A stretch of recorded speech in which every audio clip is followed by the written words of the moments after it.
Assalamu alaikum wa rahmatullahi wa barakatuh. Pour la première année collégiale, préparation de la sortie géologique. Aujourd'hui, on va parler, bien sûr, on va réaliser le profil topographique et l'orientation d'une carte en utilisant une boussole. Notre première activité nous demande de réaliser le profil topographique selon l'axe AB en respectant les consignes de la fiche méthodologique. Alors, nous avons une carte topographique, les courbes de niveau comme vous le constatez. Première étape, je vais bien sûr chercher l'équidistance sur cette carte. Nous avons 200 mètres, 300 mètres, donc 300 moins 200, c'est 100 bien sûr. Nous avons 1, 2, 3, 4, 5, donc 100 divisé par 5, ça va donner 20. Donc l'équidistance sur cette carte-là, elle est de 20 mètres. Étape suivante, je vais placer mon papier millimétré, bien sûr, selon l'axe AB. Étape suivante, je vais préciser l'altitude des points d'intersection entre la coupe AB et les courbes de niveau qui la traversent. Je continue. Effectivement.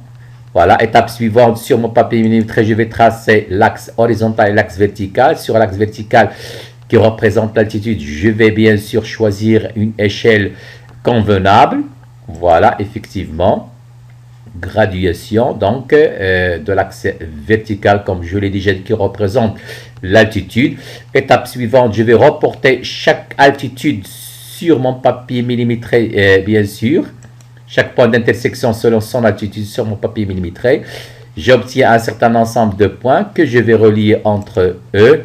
Et bien sûr, j'obtiens mon profil topographique. À ne pas oublier l'orientation, l'échelle et aussi le titre de ma carte, de mon profil topographique. Je m'excuse. Ma fiche méthodologique, étape 1, étape 2, étape 3, étape 4, graduer l'axe des altitudes selon une échelle convenable. Étape 5, reporter, nous l'avons déjà, vous le savez maintenant, bien sûr. Étape 7, à ne pas oublier, nettoyer, orienter le profil, indiquer l'échelle et bien sûr donner un titre. Appliquons notre fiche méthodologique, donc je vais tracer un profil topographique selon l'axe AK. Je vais bien sûr chercher l'équidistance. Nous avons 170 sur cette coupe, sur cette courbe de niveau. 200, donc 200 moins 170, ça va donner 30. Donc nous avons 1, 2, 3. 30 divisé par 3 est égal à 10. Donc l'équidistance sur cette carte-là, elle est de 10 mètres. Alors, les points d'intersection, en rouge, bien sûr, ça sera 200. Donc, ça sera 190.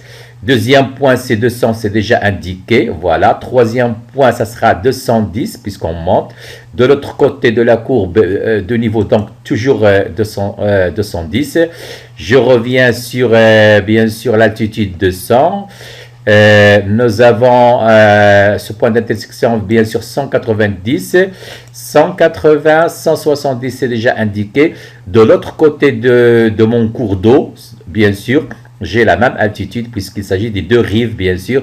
Donc, ça sera 170. Alors, effectivement, comme nous l'avons déjà dit, sur mon papier millimétré, j'ai tracé l'axe vertical qui représente l'altitude. J'ai choisi une échelle convenable. Dans ce cas-là, 1 cm représente 10 mètres d'altitude. Donc, je vais reporter chaque point d'intersection selon son altitude sur mon papier millimétré. Donc, 190, 190. Ce point-là, ça sera bien sûr, vous le savez très bien, c'est 200, c'est déjà indiqué. Voilà. Troisième point, 210. 210 aussi, quatrième point. Je reviens à une altitude de 200. 190, 180, 170, 170 et je vais relier les points que j'ai obtenus, voilà, et j'obtiens mon profil topographique. Comme vous le savez très bien, je dois ne pas oublier l'orientation, l'échelle et bien sûr le titre de mon profil topographique. Activité 2, orienter la carte en utilisant la boussole. Donc une boussole, c'est un outil qui représente les quatre directions géographiques, le nord, le sud, l'est et l'ouest. Nous avons une aiguille aimantée, un des deux côtés de cette aiguille est coloré, il indique le nord magnétique, comme vous le constatez. Voilà. Donc, comment orienter une carte avec une boussole? Étape 1, je vais placer ma boussole sur la carte de façon que le nord géographique de la carte coïncide avec le nord géographique de la boussole. Je vois très bien que le nord magnétique sur la carte ne coïncide pas avec le nord magnétique de la boussole. C'est le côté, bien sûr, la partie colorée de mon aiguille est montée. Donc, qu'est-ce que je vais faire? Je vais faire tourner la carte sans bouger la boussole. Et je cherche bien sûr à ce que le nord magnétique de la carte coïncide avec le nord magnétique de la boussole.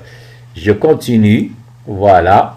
Effectivement, je vois très bien que le nord magnétique de la carte coïncide avec le nord magnétique de la boussole. Ainsi, ma carte est, bien sûr, l'orientation de ma carte, elle est correcte. Bien sûr, elle est correcte.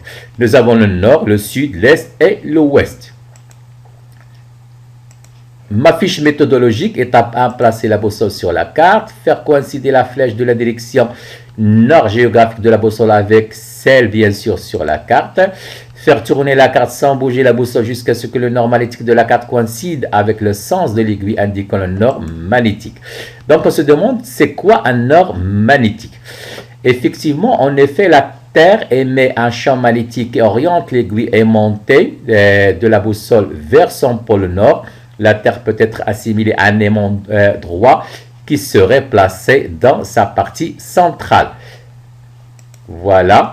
Donc, l'angle, comme vous le constatez, entre le nord géographique et le nord magnétique dépend du lieu et la date. On le nomme la déclinaison. Cet angle-là, elle peut atteindre une valeur d'une quinzaine de degrés et il varie de quelques minutes d'angle par an. Alors, quelques exercices. Donc, nous avons exercice 1, relier chaque mot à sa définition. Une échelle, représentation réduite, non. C'est un rapport entre la distance mesurée sur la carte et la distance réelle sur le... Effectivement. L'équidistance, représentation, non. C'est la différence d'altitude qui sépare deux courbes de niveau. Et bien sûr, enfin, la carte topographique, ce n'est qu'une représentation réduite du relief et des aménagements humains d'une région de manière précise. Exercice 2, compléter le texte en utilisant les mots suivants: réduite, courbe de niveau, relief, pan côté, indication, route. Une carte topographique représente une surface bien sûr, de la Terre à une échelle, ça sera réduite, effectivement. Elle porte des indications concernant la localisation du cours d'eau, bien sûr, des routes et des constructions. La carte topographique rend compte du relief grâce à des points côtés, mais précisant l'altitude, et bien sûr des courbes de niveau représentant ou reliant les points de la même altitude. Merci.